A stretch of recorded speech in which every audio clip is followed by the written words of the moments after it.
Est-ce que la méditation a sa place en entreprise? Est-ce que sagesse peut rimer avec business?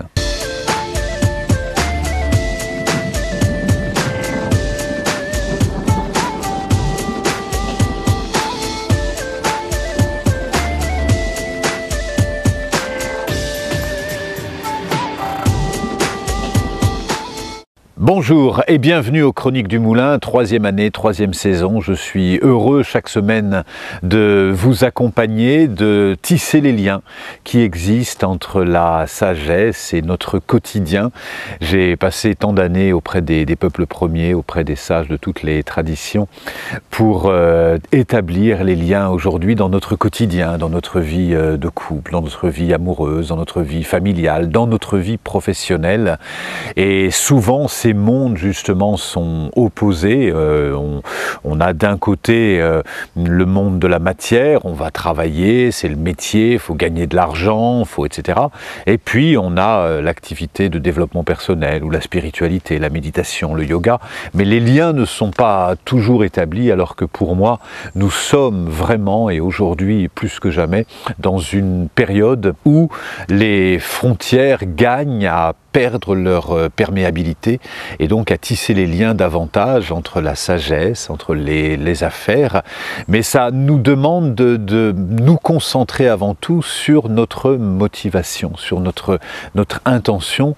Qu'est-ce qui pourrait nous amener à établir les liens entre la méditation et les affaires ? Alors depuis un peu plus de 20 ans, j'anime des stages, notamment en entreprise, et sur les thèmes de la méditation, de la pleine conscience.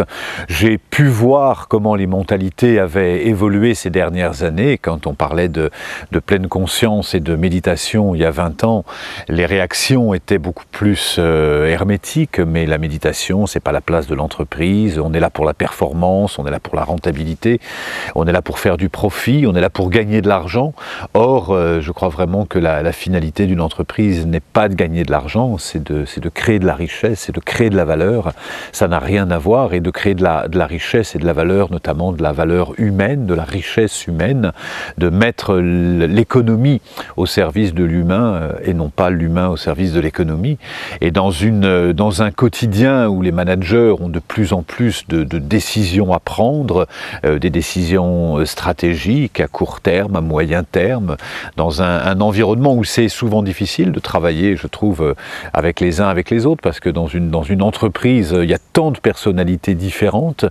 Certains vont très vite, d'autres sont lents, certains ont besoin de travailler seuls, d'être indépendants, d'autres ont besoin d'être stimulés, certains gagnent à la compétition, d'autres ne supportent pas l'esprit de compétition, etc. Donc c'est des personnalités très différentes, et certains sont très intuitifs, d'autres très pragmatiques.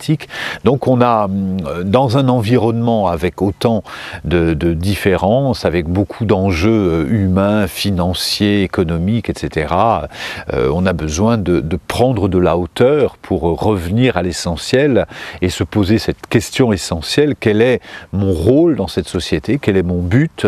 À quoi je sers concrètement? Et ça ne peut être pris qu'en prenant de la hauteur. La méditation, si elle avait du mal à rentrer dans l'entreprise il y a quelques années, aujourd'hui certains habiles ont changé, ont débaptisé la méditation pour l'appeler pleine conscience ou pour l'appeler mindfulness, ça fait encore mieux. Et là c'est passé très bien, mais souvent pas toujours à bon escient. J'ai dernièrement été contacté par une entreprise, une plateforme téléphonique qui m'appelle en me disant: ok, est-ce que vous faites des ateliers de pleine conscience?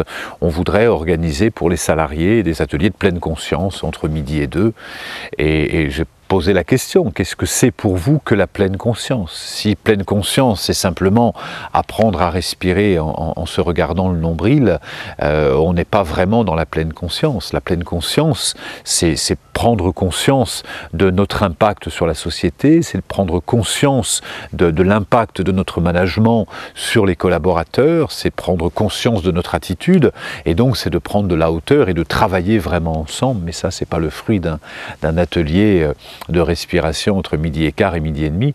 Et donc j'ai vraiment invité la direction et on a travaillé là-dessus sur d'autres formes d'enjeux. Donc des fois les mots sont très connotés et on appelle pleine conscience simplement le fait d'apprendre à respirer. Mais non, apprendre à respirer, ça s'appelle la respiration. Apprendre à méditer, ça s'appelle la méditation. Et c'est aussi simple que ça, mais ça s'apprend. Et on apprend la méditation comme on apprend les règles du foot, comme on apprend les règles économiques. Et ça demande vraiment un apprentissage parce que la méditation nous initie, nous éveille aux lois spirituelles qui sont les lois universelles qui régissent complètement notre vie quotidienne. C'est pourquoi je crois que de plus en plus nous avons besoin de nous initier à la méditation, nous avons besoin de tisser les liens.